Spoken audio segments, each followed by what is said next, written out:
All right, well, we are standing beside our March 18th planted 4010 spring pea test plot here. So today's June 16th, so we've got just right at 3 months of growth on these guys, and I am really pleased with the amount of biomass we have out of these. So March 18th here in Nebraska, these peas, they came out of the ground, they survived quite a few frosts and late spring freezes, and I think they even had some snow on them, but came through all that just fine, because your 4010, your spring peas, they're cold tolerant to about 20 degrees. So these are never going to overwinter in Nebraska. You'd have to go really far south before overwintering becomes an option. But for a spring crop, there's a lot to like here. If you're looking for a spring nitrogen crop, granted, June 16th here in Nebraska, these would have been terminated and we'd have our spring crops in. But I mean, you have the ability to grow 100 plus pounds of nitrogen in the springtime with these guys. They work great with oats or peas or more diverse spring mixes. So whether we're talking forage, whether we're talking nitrogen fixing, just generally, for soil health, and they've got the flowers for pollinators, it's a really versatile cover crop. Yeah, it's one of our favorite things to plant in the spring because you're getting the dual benefits of excellent forage. No, there's no weeds in here at all. Nope. So these really will choke out the weeds once they get going. They're really viney. They tendril out really well. Plus, you're getting the nitrogen fixing ability of these. And they're doing that because they are a legume.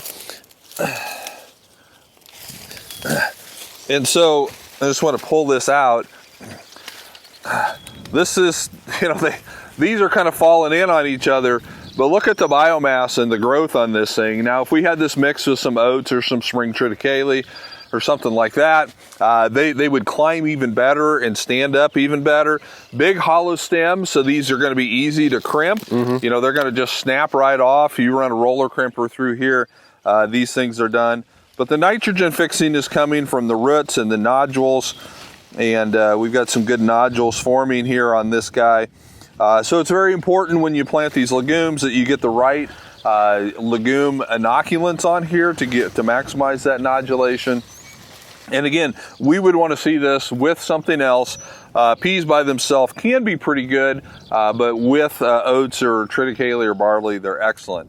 And just to give you an indication of how prolific these can be with nitrogen production, Nathan, we just saw some tests come back from Ward Labs. I think you had a customer that planted a spring mix of primarily 4010 peas. There were some other things in there, but that was coming back at what, 170, 180 pounds of nitrogen? Yeah, it was an organic customer, had like 20 pounds of oats with the peas, but the peas were most of the mix, and he crimped that down, and his corn's in the ground now. And this was, 10 days ago probably when he clipped that and sent it in. So, early June, you could, I think you could March plant peas, and by the 1st of June, generally count on 140 to 150 pounds of nitrogen. And it's going to be relatively available nitrogen because these things are going to break down quickly, release that nitrogen for that corn crop. It's not going to keep it tied up like cereal rye or something would. So 4010 spring planted peas, excellent option for you.